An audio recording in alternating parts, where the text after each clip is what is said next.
Confirmed reports 500-ലധികം പേര് കൊല്ലപ്പെട്ടു എന്നാണ്.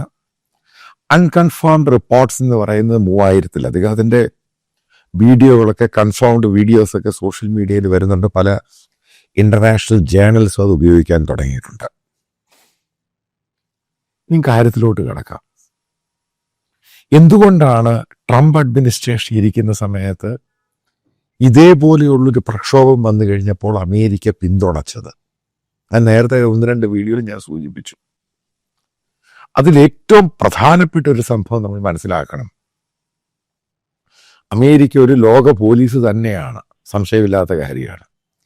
അതുകൊണ്ടാണ് എല്ലാ രാജ്യങ്ങളും അമേരിക്കയുടെ കാലെ പിടിക്കാൻ പോകുന്നത്. അത് ചെയ്യണം, ഇത് ചെയ്യണം, ഈ പ്രശ്നം, ആ പ്രശ്നം.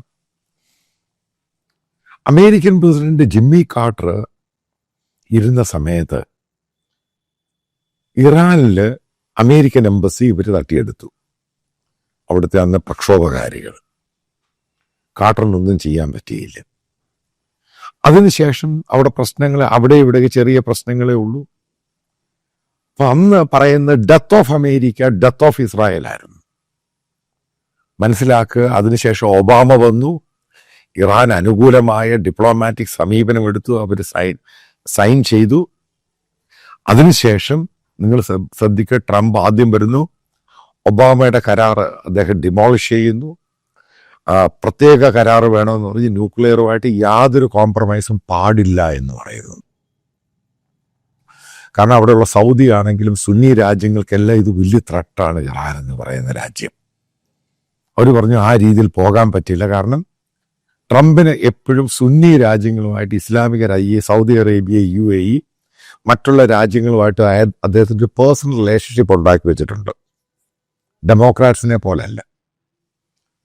അപ്പോൾ ട്രംപ് ഇരുന്ന സമയത്താണ് ആദ്യമായിട്ട് നമ്മൾ നോക്കുകയാണെങ്കിൽ കഴിഞ്ഞ 40 വർഷത്തിനുള്ളിൽ ഒരു നിലപാടെടുക്കുന്നത്.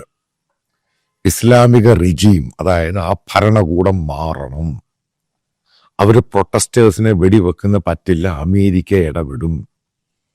ആദ്യം അത് അമേരിക്ക പറഞ്ഞു. ഇപ്പൊ സ്റ്റാമർ പറഞ്ഞു, ഇംഗ്ലണ്ട് പ്രൈം മിനിസ്റ്റർ പറയുന്നു, അവരും ഈ പറയുന്ന റിജീമിനെതിരെ പോരാടാൻ തയ്യാറാണ്. കാരണം അവിടെയും ജനങ്ങൾ ഇളകി. ഇറാനിയൻസ് ഉണ്ട് അവിടെ. ലോകത്ത് പല രാജ്യങ്ങളും ഇറാന്, അതായത് ഇറാനിലെ ഭരണകൂടത്തിന് എതിരായിട്ട്, ഇൻക്ലൂഡിങ് കാനഡ, ഇഷ്ടംപോലെ ഇറാനിയൻസ് ഉണ്ട്. ഫ്രാൻസിൽ, ജർമ്മനിയിൽ, മറ്റുള്ള പല രാജ്യങ്ങളിലും ഇറാനിയൻസ് തെരുവിലിറങ്ങി. കാരണം ഈ റെജീം എന്ന് പറയുന്നത് ഏറ്റവും ക്രൂരമായ റെജീമാണ്.